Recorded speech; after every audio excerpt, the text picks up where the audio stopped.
দেখছেন ATN news happening পয়েন্টে আপনাদের আমন্ত্রণ জানাচ্ছি। আমি উজমা হাসান। দর্শক, হ্যাপেনিং পয়েন্টে আমরা সাম্প্রতিক নানা বিষয় নিয়ে আলোচনা করে থাকি। আজকেও আমাদের একটি বিষয় রয়েছে, সেটি হচ্ছে সাম্প্রতিক রাজনীতি নিয়ে আমরা আলোচনা করব। দর্শক, আমরা জানি ভূ রাজনীতি এবং আমাদের অভ্যন্তরীণ রাজনীতির প্রেক্ষাপটে যদি আমরা বিশ্লেষণ করি, এখন নানা জায়গায় নানা রকম দোদুল্যমান বিভিন্ন বিষয় নিয়ে আলাপ আলোচনা হচ্ছে, কিন্তু সেই বিষয়গুলো আপনাদের সামনে তুলে ধরবার জন্য কিন্তু আমাদের আজকের এই হ্যাপেনিং পয়েন্ট।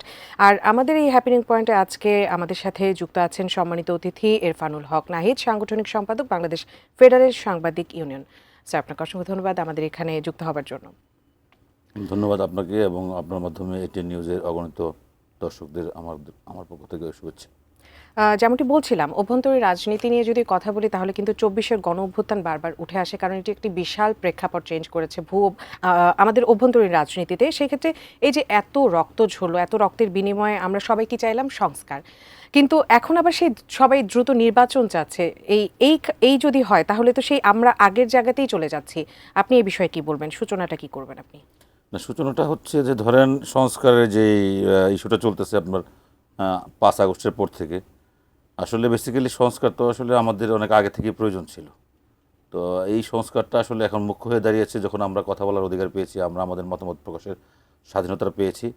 অর্থাৎ যে 2 সহস্রাধিক তাজা প্রাণের বিনিময়ে যে অভ্যুত্থানটা হলো, এই অভ্যুত্থান পরবর্তী সময়ে আমরা এটা একটু জোরালোভাবে দাবি জানানোর সুযোগ পেয়েছি। কিন্তু এই সংস্কারটা কিন্তু আসলে অনেকগুলো রাজনৈতিক দল, যেমন জাতীয়তাবাদী দল বেশ আগে এই 31 দফা নামে একটা সংস্কার, তারও আগে সুশীল সমাজের প্রতিনিধিরা চাচ্ছিল যে রাষ্ট্রের বিভিন্ন মাধ্যমে সংস্কার প্রয়োজন, বিচার বিভাগ, আইন বিভাগ, শাসন বিভাগ, সবগুলোতেই সংস্কার চাচ্ছিল। তো আসলে এখন যেহেতু সুযোগ এসছে সংস্কারটা করা উচিত, কিন্তু সংস্কার তো আসলে একটা চলমান প্রক্রিয়া। সংস্কার যদি আপনি ধরেন সংস্কার করতে গিয়ে যদি আপনি আপনার গণতান্ত্রিক যে অন্যান্য যে অর্গানগুলি ওগুলো যদি স্তীমিত হয়ে যায়, ওগুলো কিন্তু সংস্কারের অংশ। আমি যেটা বলতে চাই যে ধরেন নির্বাচন ও একটা সংস্কারের অংশ। আপনি ধরেন জাতীয় সংসদ নির্বাচন মানুষ ভোট দিতে পারে না অনেক দিন, এটা কিন্তু সত্য। আমি নিজেও ভোট দিতে পারিনি প্রায় 17 বছর, মানে 8 সালের পর থেকে আমি আর ভোট দিতে পারিনি। আটে সম্ভবত 8-এর নির্বাচন যেটা হলো সর্বশেষ। তো এরপরে আর ভোট দিতে পারিনি। তো ভোট না দেওয়াটা কিন্তু এই যে মানুষের যে আগ্রহ, মানুষ কিন্তু মুখিয়ে আছে। তো আসলে এই গণতান্ত্রিক রাষ্ট্রে প্রথমত হচ্ছে যে আপনাদের একটা সুষ্ঠু ভোটাধিকার প্রয়োগের ব্যবস্থা করা, জনগণের প্রতিনিধি নির্বাচনের ব্যবস্থা করাও তো একটা সংস্কারের অংশ। তো আসলে মোটা দাগে যে সংস্কারগুলি না করলেই নয়। একটা মানে ধরেন হচ্ছে একজন মানে এই যে সরকার আসছে, যে সরকারটা আসছে, এটা তো আসলে অভ্যুত্থানের উপর দাঁড়িয়ে থাকা একটা সরকার। এখন জনগণ, রাজনৈতিক দল যারা আছে তারা তো রাজনীতিটা করে হচ্ছে আসলে পাওয়ার পলিটিক্সটাই হয় গণতান্ত্রিক রাষ্ট্র ব্যবস্থায়। তো সবাই তো নির্বাচন চাবেই, এটাই স্বাভাবিক। তো এরা এদের অধিকারটা চাচ্ছে এবং আমার মনে হয় যে যেটুকু সংস্কার করা প্রয়োজন না করলেই নয়, এটা চলমান প্রক্রিয়ার মধ্যে রেখে দিয়ে একটা সুষ্ঠু নির্বাচনের মাধ্যমে দিয়ে একটা জনগণের প্রত্যক্ষ ভোটে একটা সরকার প্রতিষ্ঠিত হলে সংস্কারগুলি আরও বেশি ত্বরান্বিত হবে, যেগুলি এখন প্রস্তাব আকারে আসছে বা আসতেছে। মানে নির্বাচনের সময়টা কিন্তু আমাদের জন্য আর একটু কাছে আনা যায় কিনা, বা এরকম প্রস্তাব আপনি রাখছেন কিনা? নির্বাচনের সময়টা কাছে মানে কি, ডক্টর ইউনূস তো একটা ঘোষণা দিয়েছিলেন। ঘোষণা দিয়েছে, আমি সেই বিষয়ে আমরা ওনার আসছি। প্রতি আস্থা রাখতে চাই, আমরা তো ওনার প্রতি আস্থা রাখি, যে কারণে ওনাকে বাইরে থেকে নিয়ে এসে আমরা এখানে বসিয়েছি। এবং ওনার পারফরমেন্স খুব যে খারাপ তাও বলা যাবে না। আমাদের রিজার্ভ বেড়েছে, সব কিছুই বাড়ছে। তো আমরা চাই যে উনি যে এই কারণে মানে ডক্টর ইউনূস ওনার নামের প্রতি সুবিচার করবেন, এবং উনি আমাদের বিশ্বাস যে উনি ওনার যে ওয়াদা বা ওনার যে কমিটমেন্ট, এই কমিটমেন্ট থেকে একচুয়াও নড়বেন না। এবং এই জন্য উনি যথাসময়ে যে সংস্কারগুলি উনি বলছে তো যে একটা আমাকে যদি বড় ধরনের সংস্কার করতে হয় তাহলে জুন জুলাই পর্যন্ত লাগবে, আর যদি স্বল্প মেয়াদী সংস্কার লাগে উনি কিন্তু সেক্ষেত্রে বলছেন। 16ই ডিসেম্বরে কিন্তু জাতির উদ্দেশ্যে উনি একটি ভাষণ দিয়েছেন এবং নির্বাচনের সময় নিয়ে কিন্তু একটা ধারণা কিন্তু দিয়েছিলেন। তিনি বলেছিলেন 2025 সালের শেষ দিক থেকে 26 সালের প্রথমার্ধের মধ্যে নির্বাচনের সময় নির্ধারণ করা যায়। এরপর প্রধান উপদেষ্টার প্রেস সচিব বলেছেন শফিকুল আলম যে ব্যাখ্যাটা দিয়েছেন, আশা করতে পারেন যে নির্বাচন হচ্ছে 2026 সালের 30 জুনের মধ্যে। আবার 2025-এর মধ্যে নির্বাচন চায় বিভিন্ন ও অন্যান্য বিএনপি ও অন্যান্য দল। এখন প্রশ্ন সেটি হচ্ছে যে এই সময়ের মধ্যে কি আসলে সংস্কার সম্ভব কিনা, আর যদি সংস্কার চলমানই থাকে তাহলে নির্বাচনকে আরো পেছাবে কিনা? না, আমি তো আগেই বললাম যে সংস্কার একটা চলমান প্রক্রিয়া। আপনি ধরেন আপনি কি সংস্কার করতে চান, যেমন বিচার বিভাগ সংস্কার।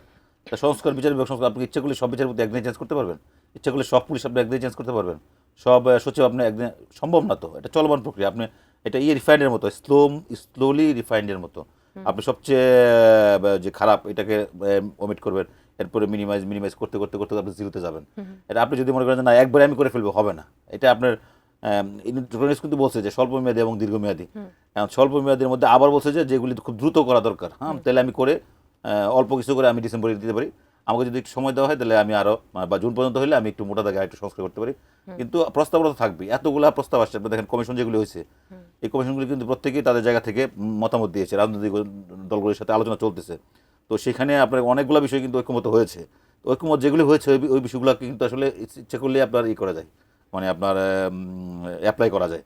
আর যে বিষয়গুলি ঐক্যমত হয় নাই ওগুলোকে একটা ধরেন একটা সাজেশন দিয়ে যে পরবর্তী যে নির্বাচিত সরকার আসবে বা যে সরকার আসবে। রাজনৈতিক দলগুলো আসলে কি চায়? তারা কি চাচ্ছে যে জুন পর্যন্ত সময় দিতে, নাকি তারা চাচ্ছে যে না রাজনৈতিক দলগুলি এই আসলে বছরের মধ্যে আমাকে যদি বলেন যে এজ এ জার্নালিস্ট হিসেবে আমার যেটা পর্যবেক্ষণ, ওনাদের কাজ হচ্ছে চাপ প্রয়োগ করা। চাপ প্রয়োগ করা মানে সেটাতে হচ্ছে জনগণের, মানে চাপ প্রয়োগ করা মানে এদের কৌশল একটা রাজনৈতিক দলের, যে না আমরা ডিসেম্বরে চাই, আমরা নভেম্বরে চাই, আমরা কালকেই চাই।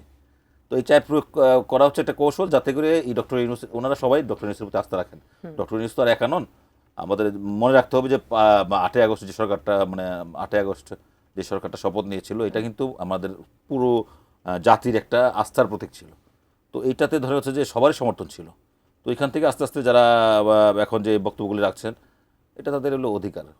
বাংলাদেশে তো আসলে এই অধিকারটা প্রতিষ্ঠা করার জন্য এত আন্দোলন সংগ্রাম। এটার জন্য আমার মতামত, আপনার মতামত আমরা যাতে ফ্রিকুয়েন্টলি বলতে পারি, ঠিক আছে। অবশ্যই। আমার আগ্রহ থাকতেই পারে যে আমি কালকে ইলেকশন করতে চাই, কিন্তু বাস্তবতা নিরিখে বিবেচনা করতে হবে এবং রাজনৈতিক দলগুলিও বুঝেন যে কখন হবে। তো আমার বিশ্বাস যে ডক্টর ইউনূসের ঘোষণাটাতে আমি সর্বশেষ আস্থা রাখতে চাই যে উনি ওনার কমিটমেন্ট মতো কথা আশা করি রাখবেন। নির্বাচনটা দিয়ে দেবেন। এবার দেখলাম যে দীর্ঘ 3 মাস পর কিন্তু চিকিৎসা শেষে কিন্তু বিএনপি চেয়ারপারসন দেশে ফিরেছেন। দেশের রাজনীতিতে এর প্রভাব কতটুকু আসলে পড়বে বলে আপনি মনে করছেন? আসলে দেখুন, এটা খুবই দুঃখজনক একটা বিষয়। 80 ঊর্ধ্ব একজন ভদ্র মহিলা, যিনি, যার স্বামী এদেশের সেনাপ্রধান ছিলেন, রাষ্ট্রপতি ছিলেন, যিনি 3 বারের সাবেক প্রধানমন্ত্রী, ওনাকে একটা ঠুনকো মামলায় দীর্ঘ 10 বছরের সাজা দিয়ে প্রায় 3-4 বছর জেলে পুরে রাখা হয়েছে, 4-5 বছর মনে হয়। এই যে জেলে পুরে রাখা যে মামলাটি হয়েছে, আপনি জানেন মামলাটির মেরিট জানেন। এই মামলাতে আসলে উনি কখনো স্বাক্ষর করে নাই, প্রত্যক্ষভাবে উনি জড়িতও না। তো যাই হোক, এই কারণে তো সংস্কারগুলো আসছে, যে বিচার বিভাগের যে সংস্কারটা আসছে, যে বিচার বিভাগের যে নগ্ন হস্তক্ষেপ, এটা বন্ধ করার জন্য তো সংস্কার প্রয়োজন। তো উনাকে অন্যায়ভাবে রেখেছে। উনি কিন্তু মানুষের উনি কিন্তু ওই যে হুট করে কোথা থেকে আসা না, উনি কিন্তু একদম মাঠে সংগ্রাম করে 80-র দশকে আপনি জানবেন যে এরশাদ বিরোধী আন্দোলনে উনি সক্রিয় ছিলেন। আমাদের সিনিয়র যারা আছেন সবাই দেখছেন, আমরা প্রত্যক্ষ দেখি নাই, আমাদের বয়স তখন ছোট ছিল। উনি সংগ্রাম করতে করতে এসেছেন। 91 উনি যে প্রধানমন্ত্রী হয়েছেন, কেউ বুঝতেও পারে না যে উনি হবেন। সবাই মনে করেছিল যে হয়তো আওয়ামী লীগ সরকার গঠন করবে, কিন্তু মানুষ তাকে চেয়েছে, হয়েছেন। পরপর 3বারের প্রধানমন্ত্রী উনি। 3বারের প্রধানমন্ত্রীকে এইভাবে অপমান অবস্থ করার ফলে মানুষের মধ্যে একটা ক্ষোভ ছিল, যেটা উনি যেদিন প্রত্যাবর্তন করলেন, আপনি দেখলেন, মানে লক্ষ লক্ষ লোকমুখে অনেক কথা ছিল যে -2 এর কথাবার্তা চলছে, কিন্তু ওনার প্রত্যাবর্তনে অনেকে এখন আসলে আশান্বিত। এর আগে হয়েছিল গত 111 আপনারা জেনে থাকবেন, গত 111 এরকম একটা আলোচনা হয়েছিল যে -2। আসলে এই দেশে মানে ধরেন হচ্ছে যে আমি যদি দেখি, সর্বশেষ আস্থার জায়গাটা আসলে খালেদা জিয়া। কারণ উনি কিন্তু দেশ ছাড়েন নাই। ওনার কিন্তু অনেক অফার দেওয়া হয়েছিল আমার জানা মতে, যে আপনি দেশ ছেড়ে দেন, এটা করেন, ওটা করেন, কিন্তু উনি কিন্তু ছাড়েননি। এবং সর্বশেষ এই অবস্থায় আপনি জানবেন যে মিডিয়াতে আজকে এসেছে যে সাবেক রাষ্ট্রপতি আব্দুল হামিদ পালিয়েছে, মানে পালিয়েছে বলতে মানে রাতের অন্ধকারে গতকালে পালিয়েছে। তার মানে সবাই যখন চলে যাচ্ছেন, উনি কিন্তু ফিরে এসেছেন। এবং এর আগেও যান না। এর আগে ওনার সাথে এই ধরনের যে রাতের অন্ধকারে এয়ারপোর্ট দিয়ে যাওয়া, এরকম প্রস্তাব ওনার কাছে অনেকবার ছিল। 111 ছিল, আমি জানি 111 ছিল, আমি যেহেতু রিপোর্টার ছিলাম, ফিল্ডে ছিলাম। উনি কিন্তু আপোষ করেন নাই। তাহলে আপোষহীন নেত্রী হিসেবে ওনার যে একটা ইমেজ, এটা আরও বেশি আসলে মানুষের জন্য তো রাজনীতি, এক জীবনে আসলে মানুষের পাওয়ার কিছু থাকে না। তো উনি আপোষ করেন এবং উনি ফিরে আসবেন, এটা আমরাও বিশ্বাস করতাম। এবং ফিরে এসে বাংলাদেশ মানুষের যে আশাকাঙ্ক্ষা, উনি আশাকাঙ্ক্ষার মূর্ত প্রতীক হয়ে দাঁড়িয়েছেন। জি, আমরা এই বিষয়ে আরও কথা বলবো। সাম্প্রতিক রাজনীতি নিয়ে আসলে দেশের রাজনীতি নিয়ে কথা বলে কথা আসলে শেষ হবার নয়। তবে একটি ছোট বিরতি থেকে ফিরে আসছি। দর্শক, হ্যাপেনিং পয়েন্টে এই মুহূর্তে নিয়ে নিচ্ছি একটি বিরতি, আমাদের সঙ্গেই থাকুন।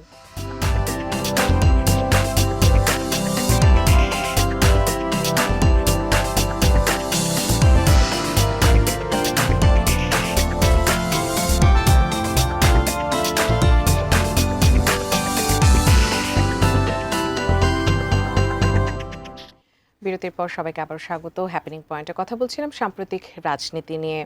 জি, আমরা কথা বলছিলাম ২০২৪ সালের অগাস্ট থেকে ২০২৫ সালের ২৪ এপ্রিল পর্যন্ত গত ৮ মাসে অন্তত ২২টি রাজনৈতিক দল ও ৪টি রাজনৈতিক প্ল্যাটফর্ম আত্মপ্রকাশের খবর কিন্তু এসেছে গণমাধ্যমগুলোতে, যার মধ্যে ২০২৪ সালে ১১টি আর ২০২৫ সালের প্রথম ৪ মাসে আরও ১১টি দল কিন্তু গঠিত হয়েছে। সেই হিসেবে প্রতি মাসে গড়ে ৩টি করে রাজনৈতিক দল ও সংগঠন হয়েছে।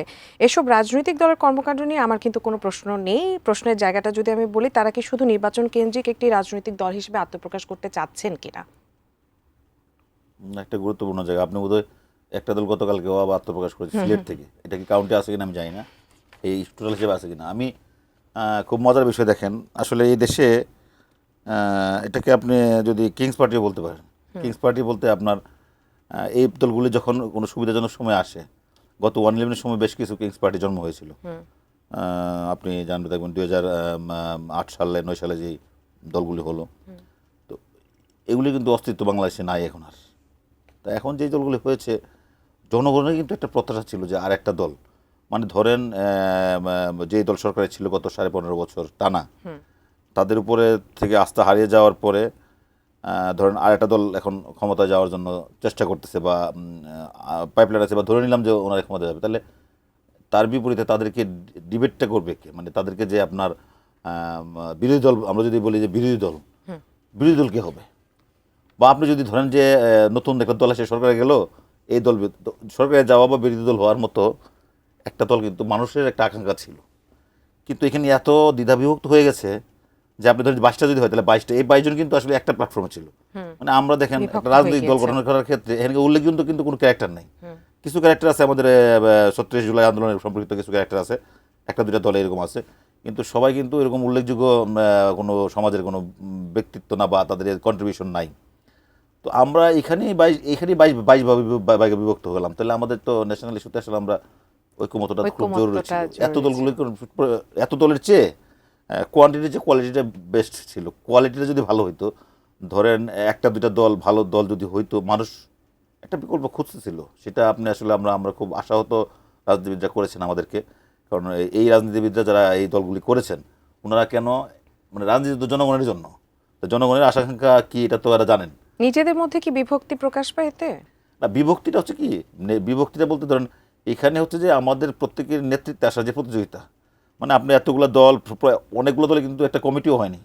দুইজনের নাম জানি আমরা খালি পত্রিকা সূত্রে, ব্যক্তিগতভাবে চিনি না। আর বাকি যে দলগুলি আছে, দু একজন প্রসিদ্ধ লোক আছেন, কিন্তু আমার কথা হচ্ছে কেন একটা দুইটা দলের মধ্যে সীমাবদ্ধ থাকতে হলো না, কেন 22টা দল করতে হলো? তো এই যে 22টা দল করার যে টেন্ডেন্সি, এগুলো তো আসলে আলটিমেটলি লং রানে কোনোটাই টিকবে না। এটা আমাদের এই 50 বছরের ইতিহাসে অনেক দল জন্ম নিয়েছে। বাংলাদেশের দুইটা হইলো ধারা আছে, একটা হলো জাতীয়তাবাদী, অ্যান্টি জাতীয়তাবাদী, অথবা আপনি বাঙালি জাতীয়তাবাদ বা অ্যান্টি, এই যে দুইটা ধারা, এই দুইটা ধারাই কিন্তু চলছে। তো জাতীয় পার্টি যখন রাষ্ট্র ক্ষমতা ছিল, তারা কিন্তু বাংলাদেশি জাতীয়তাবাদ যে কনসেপ্টটা, এটা পিক করেছিল। তো এর বাইরে যায় আসলে রাজনীতি করা খুব একটা সুবিধা করার সুযোগ নাই। এই আমাদের মানুষগুলো এইভাবে গড়ে ওঠে নাই, আমরা ভুলে যাই। আমরা এক বছর আমরা কিন্তু 37 জুলাই আস্তে আস্তে ভুলে যেতে বলেছি। আপনি দেখবেন ফেসবুকে বা সামাজিক যোগাযোগ মাধ্যমে, পাড়া মহল্লায়, আলোচনায় টেবিলে আমাদের এই বিষয়গুলি কিন্তু আমরা আসলে ভুলতে শুরু করেছি। ভোলা উচিত না ইন সেন্স আপনি ধরেন যে তাহলে আমাদের প্রশ্ন করে কেন ভুলতে শুরু করেছে, সে প্রশ্নের উত্তরটা আপনি এই যে টেন্ডেন্সি আপনি ধরেন, এই যে টেন্ডেন্সি যে আমাকে সবাইকে কি এমপি মন্ত্রী হইতে হবে, এই যে এমপি মন্ত্রী হওয়া, এই যে ক্ষমতায় যাওয়া, এই যে চেয়ারে বসা, এই যে প্রতিযোগিতা, এই প্রতিযোগিতা বন্ধ করতে হবে। আমার যদি টার্গেট হয় যে আমি সেবা করবো, আমি কিন্তু সাংবাদিক থেকেও কিন্তু সেবা করতে পারছি, আপনি উপস্থাপিকা থেকেও কিন্তু কন্ট্রিবিউট করতে পারছেন। আমাদের স্ব জায়গায় কন্ট্রিবিউট করি না কেন? আমাদের কিন্তু দল গঠন করতে হবে, আমাদের কিন্তু দল গঠন করে দলের পরিমাণ মানুষকে বোঝা বাড়াই দিতে হবে। আপনি যদি আমাকে সমাজকে কিছু দিতে হয়, আমার জায়গা থেকে আমি কন্ট্রিবিউশনটা দিই, বেস্টটা দিই, তাই তো হচ্ছে। তো এই যে ক্ষমতায় যাওয়া, চেয়ারে যাওয়ার যে জন্য এই যে উন্মত্ততা, এটা থেকে সরে আসতে হবে। তা না হলে এই যে বিভক্তিগুলি বাড়বে, এবং বিভক্তিগুলি বাড়লে আসলে আমাদের মূল যে চেতনা জায়গাগুলি ক্ষতিগ্রস্ত হবে, এবং যা হচ্ছে। আচ্ছা, ডেস্টিনি যে প্রধান, তিনি বলেছেন রাজনৈতিক দল থাকলে সহজে জেল থেকে মুক্তি পাওয়া যায়। তিনিও আরেকটি রাজনৈতিক দল কিন্তু করেছেন। তাহলে কি জেল থেকে মুক্তি পাওয়ার হাতিয়ার হিসেবে ব্যবহৃত হবে রাজনৈতিক দলগুলো, এরকম কিছু? এই যে আপনি বললেন না, উনাকে আমি ধন্যবাদ যে উনি সরল স্বীকারোক্তিটা দিয়েছেন, যে উনি সত্য কথা বলেছেন, যে উনি জেল থেকে মুক্তি পাওয়ার জন্য রাজনৈতিক দল করেছেন। তাইলে আমি কি ধরে নিতে পারি যে যেই দলগুলি হয়েছে, কেউ জেল থেকে মুক্তি পাওয়ার জন্য, কেউ সুবিধা নেওয়ার জন্য হয়েছে? তাহলে ওনার বক্তব্যতে ধরা যায় যে সুবিধা পাওয়ার জন্য দলগুলি হয়েছে। কিন্তু আদতে তো তা নয়। দু একটা দল হয়েছে কিন্তু একেবারে জুলাইয়ের একদম রক্তাক্ত হাত, যাদের হাতে গুলি, পায়ে গুলি, শরীরের কি বলে এই যে নির্যাতনের চিহ্ন নিয়ে কিন্তু এরা দলে এসেছে বা দল গঠন করেছে। সুতরাং গুলিয়ে ফেলেছে, সব গুলিয়ে ফেলার কারণে কিন্তু আমরা ক্ষতিগ্রস্ত হচ্ছে, আমাদের সিদ্ধান্ত নিতে কিন্তু আমাদের সমস্যা হচ্ছে, আমাদের জনগণটা কিন্তু সিদ্ধান্ত নিতে খুবই বিভ্রান্ত হচ্ছে। আমার কথা হচ্ছে যে আপনি দল করেন, এই যে দলটা করলো ডেস্টিনি চেয়ারম্যান, উনি বলতেছেন যে উনি মামলা থেকে বাঁচার জন্য, তার মানে খুবই স্পষ্ট এই দল আমি করবো কেন, মানুষ কেন কেন করবে?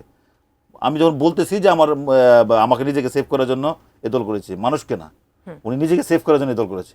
তো ব্যক্তিকে সেভ করার জন্য তো আসলে এই প্রাণ যাইতে পারে না, এই 15 কোটি 17 কোটি মানুষের দেশে এরা কেউ একটা ব্যক্তিকে সেভ করার জন্য এবং একটা- বিশেষ রাজনৈতিক দল আসলে খুলে ফেললেই বিভিন্ন জায়গা থেকে বিশেষ পৃষ্ঠপোষকতা পান, সেই আশায়ও তো অনেকে খুলছেন কিনা। এটা আসলে বাস্তবতা আমি তো খুব একটা বেশি পাইনি। আপনি গত 1/11-এও এবারও আচ্ছা। এটা আসলে একটা মানে ওই যে একটা কথা বলে এটাকে একটা ব্যালেন্স করার জন্য এরকম পৃষ্ঠপোষকতা খুব একটা দেওয়া হয় বলে আমার জানা নাই। আর ঠিক যেগুলি আছে। দেওয়া হয় এগুলি এবার রঙে খুব একটু জানা। ভূ রাজনীতির দিকে যদি তাকাই, যে আমাদের পার্শ্ববর্তী দুটি দেশ ভারত পাকিস্তান কিন্তু বলতে গেলে একদম যুদ্ধের দোরগোড়ায়, যুদ্ধ শুরুই হয়ে গেছে এমনটি আসলে আমরা দেখতে পাচ্ছি। এবার পাক ভারত উত্তেজনা শেষ পর্যন্ত কি যুদ্ধে পুরোপুরি রূপ নিল কিনা, বা প্রতিবেশী দেশ হিসেবে বাংলাদেশি যুদ্ধের প্রভাবে কতটুকু পড়বে বা কি কি প্রভাব পড়তে পারে, সেই বিষয়ে যদি একটু আমাদের বলতেন। না, আমরা তো আসলে আমাদের তো প্রভাব পড়ে, আমরা তো মাঝখানে মাঝখানে বলতে ইন্ডিয়া আর পাকিস্তান, মানে আমাদের এরকম যে ধরুন আপনি যদি ওই যে আকাশপথে যদি কিছু হয়, একটা প্লেন ক্র্যাশ হলে কিছু টুকরো আমাদের এখানে এসে পড়তেও পারে, এটা খুবই স্বাভাবিক যেহেতু খুবই আমাদের স্বাভাবিক। অবস্থান। তো এছাড়াও যে আমাদের যে মানে ব্যবসা বাণিজ্য, ভারতের সাথে আমাদের অনেকগুলা বিজনেস আছে, পাকিস্তানের সাথে আমাদের সম্পর্ক আস্তে আস্তে খুলতে শুরু করেছে, এই বিষয়গুলি তো অবশ্যই ঝুলে যাবে। আর সেকেন্ড থিং হচ্ছে যে এই যুদ্ধটা আসলে কোনো প্রয়োজন ছিল না। আপনারা ধরেন এখন তো মানুষ আসলে এই যে সরাসরি যুদ্ধটা যায় না, সবাই যুদ্ধ করে হচ্ছে কৌশলে। আপনি সারা ওয়ার্ল্ডে কিন্তু যুদ্ধ একটা চলতেছে, কিসের যুদ্ধ? মেধার যুদ্ধ, ইকোনমি স্টাবলিশ করার যুদ্ধ। চাইনা বলেন, জাপান বলেন, চায়নার সাথে যুক্তরাষ্ট্রের আমেরিকা ট্যারিফের যে আমেরিকা বিষয়টি, বলেন, সেটিও যদি এগুলো কিন্তু আসে। চলতেছে। এরা চলছে। কিন্তু উইপেন দিয়ে করে না, এরা কিন্তু হচ্ছে ইয়ে দিয়ে করে, ঠিক আছে? তো এখন ব্যবসায়িক ভাবে আর কি করছে, না, এরা হচ্ছে অর্থনৈতিক দিক বুদ্ধিভিত্তিক। থেকে। আর এখন যেটা হয়েছে যে ঘটনা নিয়ে যুদ্ধটার একটা আলামত দেখা যাচ্ছে, এই ঘটনাটা কিন্তু আসলে তদন্তের দাবি রাখে। পহেলগামের যে হত্যাকাণ্ডটা হয়েছে এটা একটা ভালো তদন্ত হইলে, যদি পাকিস্তান জড়িত থাকতো আমরা পাকিস্তানকে নিন্দা করতাম, যদি ইন্ডিয়া জড়িত থাকতো ইন্ডিয়া। যথাযথ আমরা তো একটি তদন্ত যথাযথ করা তদন্ত উচিত ছাড়া ছিল। এটা শুধুমাত্র হুজুগ একটা সিদ্ধান্ত এবং একটা অস্থিতিশীল পরিস্থিতি করা। কারণ ভারত কিন্তু এমনি রাষ্ট্র বড়, বাট ভারতের মানুষ এখনো কিন্তু আমাদের মতোই না। আপনি অনেক স্টেটে আপনি আমি জানি যে অনেক স্টেটে এরা সামাজিক যে মিনিমাম ইয়েটুকু ওরা পাচ্ছে না। সেখানে এখানে অস্ত্রবাজি বা এরকম এই যুদ্ধের কোনো প্রয়োজন নেই। পাকিস্তানের সেম অবস্থা, পাকিস্তানের এমন অবস্থা যে এখন যুদ্ধ করার মতো, এদেরও বিভিন্ন জায়গায় এখনো ইন্টারনালি অনেক প্রবলেম আছে। তো আমি মনে করি যে এটা যেহেতু আমরা একটা দক্ষিণ এশিয়ার দেশ, আসলে আমাদের উভয় মধ্যে দেশের জন্যই তো ক্ষতিকারক, যুদ্ধ কখনোই তো ভালো কিছু ভালো বয়ে না। আনে এবং না, আমরা এই বার্তাটাই দিতে যে চাচ্ছি। ইস্যুতে জঙ্গিবাদ, যে ইস্যুটা আসলে এটা হচ্ছে যে জঙ্গিবাদ, একটা হচ্ছে ধরেন জঙ্গিবাদ দিয়েই কিন্তু ওয়ার্ল্ডে ধরেন ইরাক বলেন, কুয়েত বলেন, আপনার এই যে ইস্যুটাকে কেন্দ্র এই করে ইস্যুকে কিন্তু কেন্দ্র করে সব জায়গায় কিন্তু মোটামুটি। আফগানিস্তান বলেন, এটা হচ্ছে একটা পশ্চিমাদের একটা ইস্যু জঙ্গিবাদ। এটাকে আমাদের এদিকে আসলে আমরা কিন্তু অনেক বেশি প্রগতিশীল। আমাদের এই যে সাবকন্টিনেন্ট, আমরা কিন্তু হিন্দু, মুসলিম, বৌদ্ধ, খ্রিস্টান, আমরা এই শত শত বছর যাবত একসাথে বসবাস করতেছি, খুব কম কিন্তু। আপনি ইন্ডিয়া এবং পাকিস্তানে এই রিজিয়নটাতে বাংলাদেশে কিন্তু আমরা যে আপনি দেখবেন যে হিন্দু মুসলমান আমরা কিন্তু একেবারে হিন্দুর ঘরে আমরা যাই, খায় দেয়, ওদের কিন্তু রেস্ট্রিকশন নাই। আমাদের ঘরে হিন্দুরা আসে, খায় দেয়, যায়, উঠা বসা, আমরা কিন্তু অনেক বেশি লিবারেল। সুতরাং আমরা একটা এক্সাম্পল। ভারত এবং পাকিস্তান, এটাকেই ভারত নষ্ট এবং করার পাকিস্তান ভারত এবং একটি পাকিস্তান, আমি পায়তারা একটা শেষ চলছে কথা বলি, বোধহয়। ভারত এবং পাকিস্তান ইচ্ছা করলে আমাদেরকে মডেল হিসেবে নিতে পারে, যে বাংলাদেশের মানুষরা হিন্দু, মুসলিম, খুব বৌদ্ধ, ভালো মুসলিম, বলেছেন, আমাদেরকে খুব একটা ভালো মডেল বলেছেন। হিসেবে নিক, আশা করি আসলেই। এই দুই দেশে শান্তি থাকবে। আমার শেষ প্রশ্নটা, ইতোমধ্যে আমরা কিন্তু দেখেছি যে কিছু পুশিনের কথা বলা হচ্ছে, আর বাংলাদেশের পুশিন গ্রহণযোগ্য নয়, কিন্তু বাংলাদেশের জাতীয় নিরাপত্তা উপদেষ্টা খলিলুর রহমান বলেছেন বাংলাদেশের নাগরিক হলে কি প্রক্রিয়া গ্রহণ করা হবে সেটি আসলে উনি পরবর্তীতে বলবেন। আপনার কি মনে হয় যদি বাংলাদেশের নাগরিক হয় সেক্ষেত্রে তাদেরকে যদি ফিরিয়ে আনার কোনো ব্যবস্থা থাকে, সেক্ষেত্রে আসলে এটা কতটুকু না, বাংলাদেশের না, সহজতর হবে? বাংলাদেশ তো আসলে এটা ছিল তো পুরো ভারতবর্ষ। ভারতবর্ষটা ভাগ হয়ে কিন্তু এখন 3টা রাষ্ট্র হয়েছে, একটা ইন্ডিয়া, বাংলাদেশ, পাকিস্তান। তো এটা দুই তিনবারে 47 একটা, 71 একটা। তো 47 71-এর পরে আসলে কিন্তু ওই যে ইচ্ছা অনুযায়ী এটা ধর্মের ভিত্তিতে প্রথম রাষ্ট্রটা ভাগ হয়েছে, যেটা গুড়াতে একটা গলত ছিল। ধর্মের ভিত্তিতে কোনো রাষ্ট্র ভাগ হইতে পারে না, এটা ওই সময় ওনার নেতাদের একটা ভুল সিদ্ধান্ত ছিল। এর পরবর্তীতে যেটা হয়েছে যে মানে আমাদের যে বৈষম্যের জন্য যে যুদ্ধটা হইল 71-এ 70-এর নির্বাচনের পরে। তো এখন হচ্ছে যে যারা যেখানে থাকতে চায়, আসলে এই ভূখণ্ড তো একটাই ছিল, এটা কিন্তু সেটেল ইস্যু। এটা নতুন করে বিতর্ক কেন হচ্ছে যে আমাদের নাগরিক কি নাগরিক না। এখন ব্রিটিশ আমলে আমার দাদা যদি কলকাতাতে গিয়ে একটা বাড়ি কিনে থাকে, তাহলে আমি কি কলকাতার নাগরিক হয়ে গেলাম? বা আমি যদি কলকাতাতে বসবাস করি, এখন সেপারেশনের পরে আমি ওখানে এস্টাবলিশ হওয়ার পর আমি কি আর বাংলাদেশে আসতে পারবো?